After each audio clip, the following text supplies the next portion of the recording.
Okay. All right, here we go. All right, ladies and gentlemen, Mr. Esposito, 6th grade science, Ralph Chandler Middle School, and Mr. Goff, 6th grade math, Ralph Chandler Middle School. Tell them what you did today, Mr. Goff. Well, okay, I'll tell them about a little bit about math. Okay, so in Math 7, we started our test. Okay, we're talking about angles and triangles and, parallelograms, all kinds of things. Test. It's a long test, 6 pages. But each page has like 3, maybe 4 questions because they have to draw the angles on. So it's not that bad, But we started today. Kids go home, study them up tonight, and we're going to finish it up tomorrow. Okay? Now, Math 6, we are just starting coordinate plane. All right? And I have a little something to show you. Coordinate planes. Yeah, the coordinate plane. So we got the coordinate plane here. Hey, what are these things called? 1, 2, 3, 4. Well, these are the quadrants. Oh, Let quadrants. me tell you. Let me educate you on the coordinate plane, Mr. Esposito. Quadrants. That's a big word. Yeah. It is. It's a big word. Now, when you have your coordinate plane, okay? Oh. Alexis and Levi, turn please report to the front office. When you have your coordinate plane here, you've got your x-axis right here. That's your x-axis and your y-axis. And students are always like, Mr. Goff, I'm not sure how to remember which one is the x and which one is the y. It's just hard to remember. Well, think of this. This one's pointing straight up, right? Y points to the sky. Whoa! Y points to the sky. Very And good. X, one of the students said this, X, when you take an X-ray, you got to lay down, or you got to put your arm straight across. X-ray, straight across. So Y points to the sky, X, X-ray. So Y points to the sky. So that's very important to remember. Now, you also have to know this, class, that this is quadrant 1, so I'm going to put Q1 over here, and then you go counterclockwise. So then this is quadrant 2, quadrant 3, and quadrant 4. Well, what does all that mean? Well, in quadrant 1, your ordered pair, it's a pair of numbers in order, x, then y, okay, is a positive number and a positive number. You move over and up, positive. Put the number here. And Tatiana Bolton to the front office, please. Thank you, Ms. Matthews.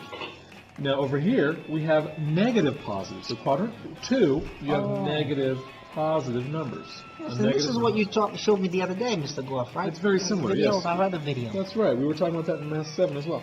So down here you have negative, negative. Your x, y over and down. Negative, negative. Okay. And then over here it's positive, negative. Okay? So you want to remember your quadrants and the ordered pairs, how they're arranged. So if I have a number over here, I'm just counting from my origin, which is right in the middle. 1, 2, 3, and then maybe up. 1, 2.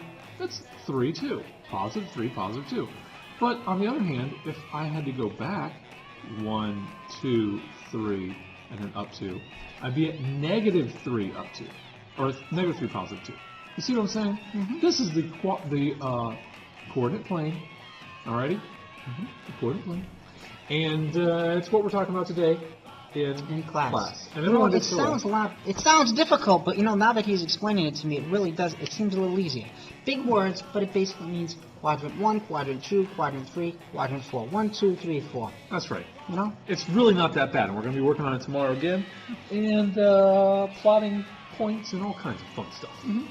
Alrighty, so science. Oh, Mr. Esposito, what do we do in class today? Moms and dads, caregivers, grandparents, brothers and sisters, and boys and girls. Everybody. I collected this assignment today. I gave it to them yesterday to work on. They had to do a little bit of reading on weather, energy, and they just had to read these little sections and answer these little short questions. Look at the diagrams, like this diagram here, and try to figure out where the prevailing wind was. Okay, where's the prevailing wind here?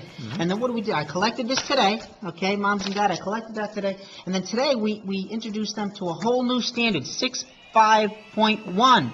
And what standard is that? That is the standard on energy. Okay, so what is energy? We went over this today in class. What is energy? Energy is the ability to cause change. It's the ability to cause change. And in the science standards for South Carolina, we basically have, we're going to be going over chemical energy, heat energy, electrical energy, mechanical energy, which is broken down into potential and kinetic energy, and solar energy. So we just introduced it today. We did a little project on the board. I let them work in little tiny groups and partners and try to think of some examples. I showed them a piece of pizza. I said, how can this cause change? Pizza? Yeah, pizza. Oh. And then I showed him a picture of a candle. I said, how can this cause change? Then I showed him a picture of a car. How can this cause change? I let them brainstorm and come up with some examples just to see what they'll come up with in the preliminary stages. At the end of the unit, we'll do the same thing, and we'll compare and contrast. Wow, I didn't know all this about this information. For example, a candle. How can that cause change? Well, candle, we've got chemical energy going on. We've got thermal, heat energy going on. Mm-hmm. We've got kinetic energy going on. And we've got potential energy. That's awesome. Yeah, there's a lot going on there. Plus, light, you've got a lot going on there. And just like a man's running, what is he doing? He's running. He's doing a lot more than running. By the end of this whole unit, you're going to say, wow, there's a whole heck of a lot more to energy than I originally anticipated. You know what I like that about your class? You will put up on the board, okay, kids, come up and tell us what, and they put up all kinds of things that they think at the beginning. Then, when you're done with the unit, they get to see what they put up before. Yes, you show them, and they go, "Oh man, we didn't get this or this." That's cool. If they come up and then we do a compare and try. Now, at the end of the unit, they're going to come up with all of these things. They say, "Wow, I didn't know that had to do with all of that." And then we'll look back. When sometimes I even put the initials next to each answer that they gave me, so I know who gave me the answer in the beginning of the year. And sometimes I can even go back 5 years and I can see who gave me the answer 5 years ago. It's pretty good. And sometimes I even compare this year's answers to last year's answers from last year. I can even do that too, so it's pretty good. Neat. Love that. Love it. Excellent. So, right. anything else? I think that's it. We got the trip to Charlotte on Tuesday, okay, where most students are coming on that. Mm-hmm. Other kids, you're going to stay behind. You're just going to stay with Mrs. Allen. Allen and Miss Irvin. Irvin. Okay. But, yeah, Tuesday we got our field trip. And then after next week, we got spring break coming up. And let's not forget, we sent some forms home today for students with any special needs when we go on the field trip. And you have to make sure, moms and dads, that you sign those forms and have them sent in with us the day we go on the field trip, because it has to do with anything they take special medication or something like that on the field trip. We need you to sign that to get that in, or else guess what? It might be no field trips are real for those students. So let's try to get those in and get them in by tomorrow so we can document those, okay? That sounds good. Excellent. 2 thumbs up, Mr. Esposito and Mr. Goff.